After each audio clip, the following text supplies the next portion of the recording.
Buenas tardes amigos, vamos a empezar el día de hoy con la clase. El día de hoy vamos a ver componentes importantes de una computadora. Ok, vamos a iniciar. Número uno de los conceptos básicos que tenemos que tener siempre en mente es el nombre con el cual la computadora identifica sus propias partes o sus propios componentes.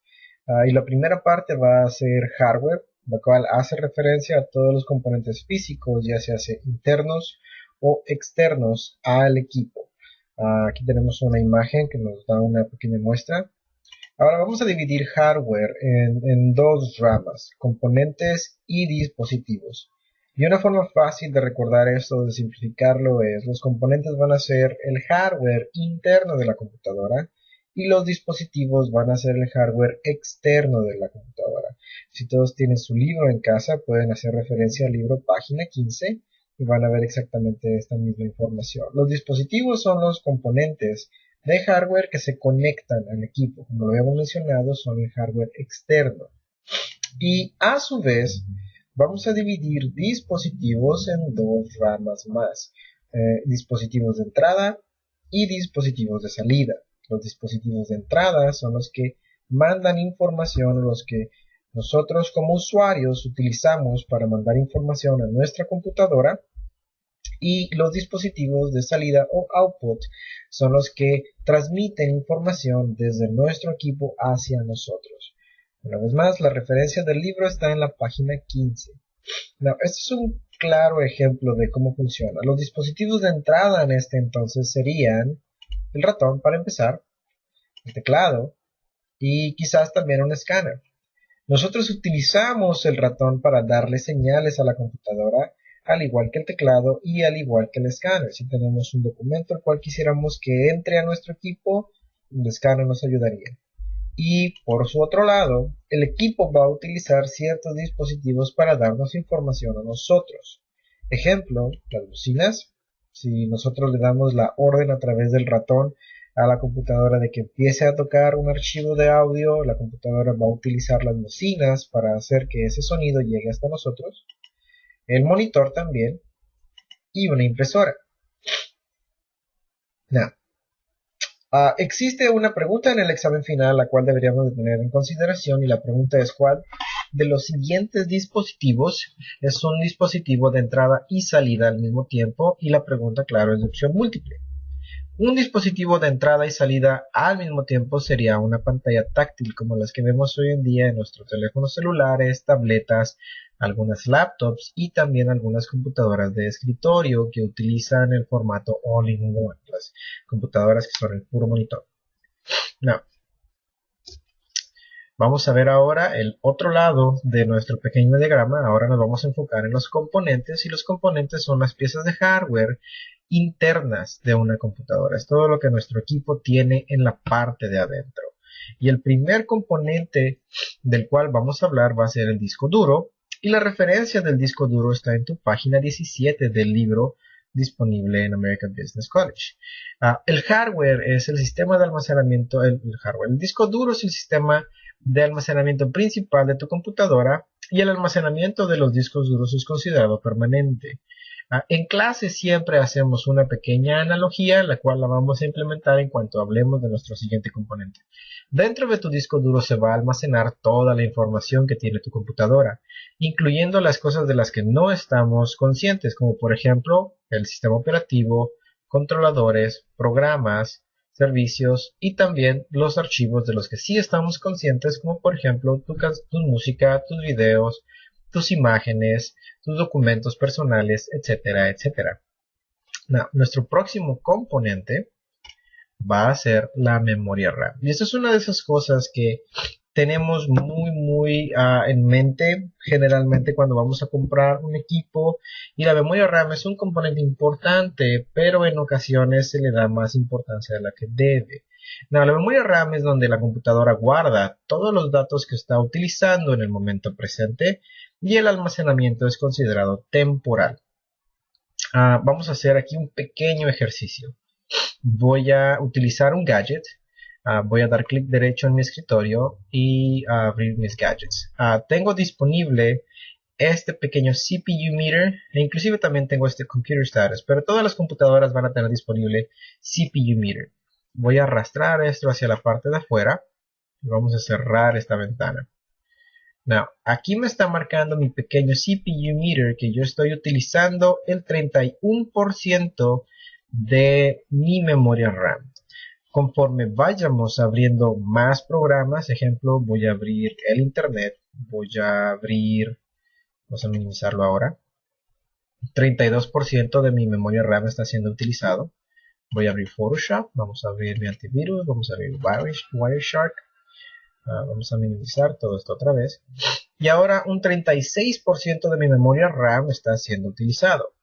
Para checar el monto de memoria RAM que tiene cada equipo, Network Protocol Analyzer, en nuestro icono de computer, vamos a minimizar esto otra vez.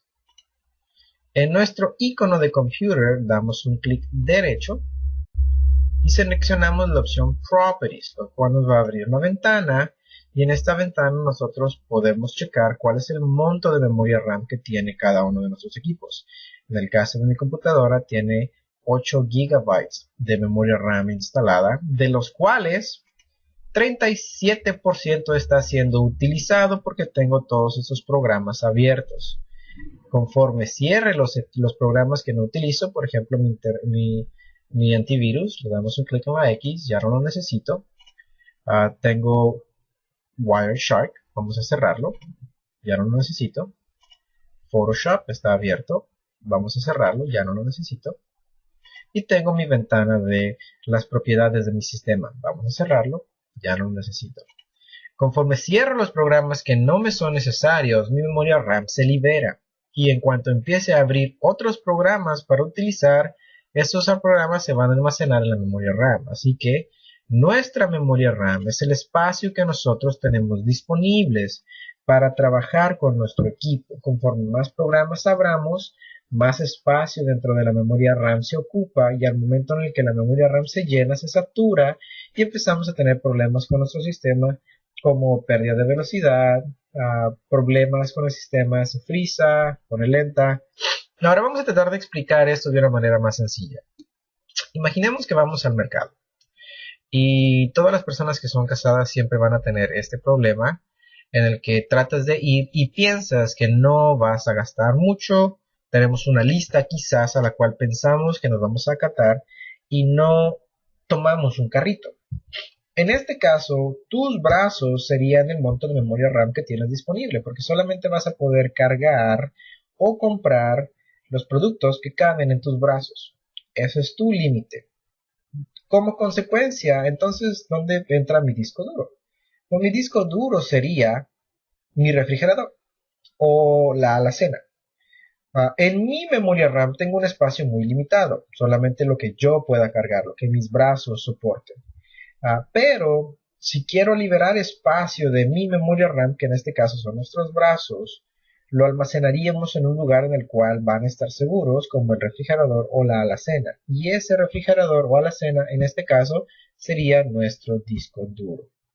De manera que el disco duro y la memoria RAM están trabajando conjuntamente, constantemente, juntos para poder darte acceso a tus archivos.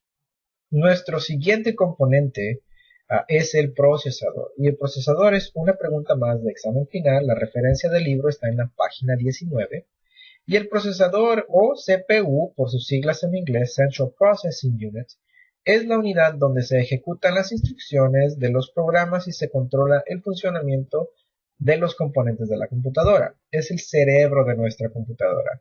Mientras mayor velocidad tenga tu CPU, mejor rendimiento va a tener tu computadora. Es importante que veamos también la memoria RAM y el disco duro, pero el CPU es el que en realidad nos va a afectar más.